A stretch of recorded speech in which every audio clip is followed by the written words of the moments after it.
அறிமுகமாகி அதுக்கு மேலே எங்களோட நட்பு வந்து ரொம்ப நெருக்கமாக ஆகி இன்றைக்கி ஒரு டைரக்டராக ஞானவேலை பார்க்குறது வந்து த ஹாப்பியஸ்ட் டே அப்படின்னு நான் சொல்லுவேன். அவ்வளோ சந்தோஷமாக இருக்குது. ஒரு சாதாரணமாக ஒரு சின்ன ஒரு பத்திரிக்கை ஒரு பேட்டி அப்படின்னு ஆரம்பித்த ஒரு நட்பு இப்படி வளர்ந்து அவர் தன்னைத்தானே அவர் தான் வளர்த்திக்கிட்டாருன்னு சொல்லுவேன். நான் வந்து I don't know if I am part of all that. But இந்த வளர்ச்சி வந்து ரொம்பவே வியக்க வைக்குது, பிரமிக்க வைக்குது. ரொம்ப சந்தோஷமாக இருக்கிறேன் நான் இன்னைக்கு ஸ்டேஜில் இப்படி ஒரு ப்ராடக்டோட இப்படி எல்லாரும் முன்னாடியும் பார்க்குறது. ஞானவேலுக்கு நான் தான் தேங்க் பண்ணணும். ஏன்னா தனியாக இருக்கும்போது வந்து ஒரு கான்ஷியஸ்னஸ் வரும். நம்மளை உள்ளுக்குள்ளே வந்து நம்மளுக்குள்ளேயே கேள்விகள் கேட்டுப்போம். நம்மளை வந்து என்ன குறை இருக்குது, என்ன சரி பண்ணணும் அப்படிங்கிற மாதிரி கேள்விகள் கேட்டுப்போம். ரொம்ப ரேராக தான் வந்து இன்னொருத்தங்க நம்மளை யோசிக்க வைப்பாங்க, இன்னொருத்தங்க ஒரு கேள்வி கேட்டு நம்மளை அதை பற்றி திங்க் பண்ண வைப்பாங்க. ஒரு சந்திப்புலையும் வந்து எனக்கு அது நடக்கும். ஞானவேலுக்கும் எனக்கும் இருக்கிற சந்திப்பில் ஒரு வாட்டியுமே வந்து அது நடக்கும். ஏன்னா இன்னும் பெட்டரான பர்சனாக ஆயிருக்கேன், ஒரு திங்க் பண்ணியிருக்கேன், ஒரு மற்றவங்களை பற்றி யோசிக்க ஆரம்பிச்சிருக்கேன். அது எப்படி யோசிக்கணும், என்னவா இருக்கணும், என்னோட ஆஃபீஸ் எப்படி ஆர்கனைஸ்டாக இருக்கணும், ஒரு ஆஃபீஸ் எனக்கு வேணும்னு சொன்னதுலேருந்து ஏகப்பட்ட விஷயங்கள் சொல்லலாம்.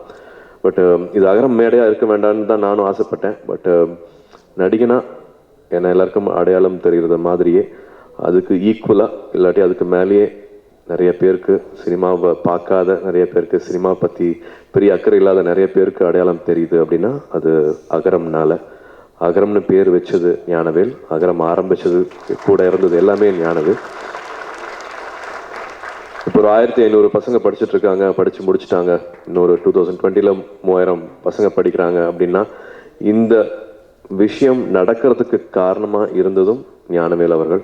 அவரோட நட்பு வட்டம் இப்போ வந்து மகா பாண்டியராஜன் சார் எனக்கு தெரியுது, மேடம் எனக்கு தெரியுது, விஐடி செல்வம் அவர்களுக்கு தெரியுது, இன்னும் ரமணியம் சார் எனக்கு தெரியுது. அப்படின்னா இது பெரிய ஒரு சர்க்கிள். அதை வந்து அறிமுகப்படுத்தி எல்லாத்தையும் ஒன்று சேர்த்தது வந்து ஞானவேல் அவர்கள். விகடனில் இருந்ததுனால அந்த எக்ஸ்போஷர்னால எல்லாத்தையும் தெரிஞ்சிருக்குது. ராஜமோகன் சார் சொன்ன மாதிரி வந்து ஒரு பேட்டி எடுத்துகிட்டு வந்து ஒரு ஃபோன் காலில் ஒரு பேட்டி முடிக்கிறதோ இல்லை மெசேஜில் ஒரு பேட்டி முடிக்கிறதோ இல்லாட்டி ஒரு 1 hour கொடுங்க, ஒரு 1/2 hour கொடுங்கங்கிற அதான் சாத்தியமாக இருக்கும். நிறைய பேருக்கு அதுதான் ப்ராக்டிக்கலாக இருக்கும். பட் இவர் கூட ஒரு நாள் போல் இருக்கலாம். எங்கே ஷூட்டிங்னாலும் கூட வந்துடுவார், தங்குவார், பேசுவோம், காஃபி சாப்பிடுவோம், டின்னர் சாப்பிடுவோம். அந்த மாதிரி தான் வந்து ஒவ்வொருத்தவங்க கூடயும் அந்த நட்பு இருந்திருக்கு. பத்திரிகையாளரை தாண்டி அந்த நட்பு இருக்கிறதுனாலயே நான் ஒரு சின்ன கணக்கு சொல்லணும். 1500 பசங்க இப்போ அகரமில் படித்து வந்திருக்காங்க அப்படின்னா அதுக்கு ஒரு கரெக்டான ஒரு மேத்தமேட்டிக்ஸ் ஒரு அத்தமெட்டிக்ஸ் போட்டு செலவுகள் கணக்கு பார்த்தீங்கன்னா 60 கோடி ஆகும்.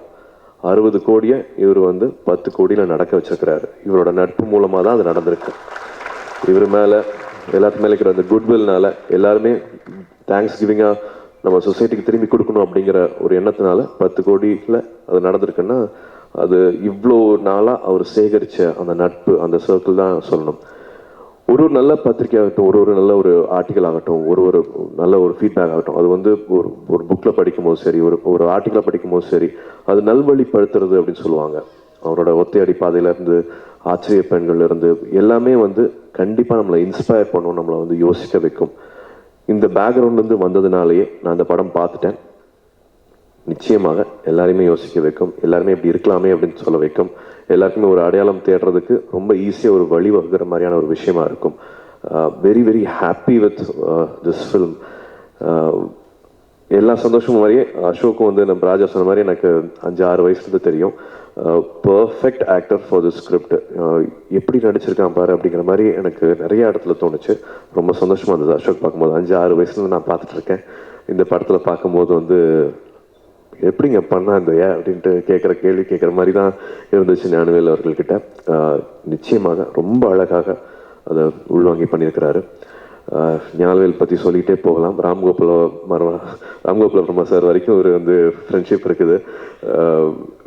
ரமணியம் சாருக்கு தேங்க்ஸ். ஒரு 3 years வந்து ரமணியம் சார், ஜெகன் சார் வந்து இதை வெயிட் பண்ணி இந்த ப்ராஜெக்டை வந்து இனிஷியேட் பண்ணி பொறுமையாக வெயிட் பண்ணதுக்கும் வந்து நன்றி சார்.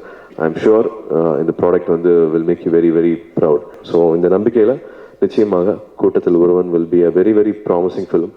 ட்ரீம் வாரியர்ஸ்க்கு வந்து அடுத்தடுத்த படங்களாக இந்த படம் ரொம்ப முக்கியமான ஃபில்மாக வந்து நிச்சயமாக தான் அமையும்.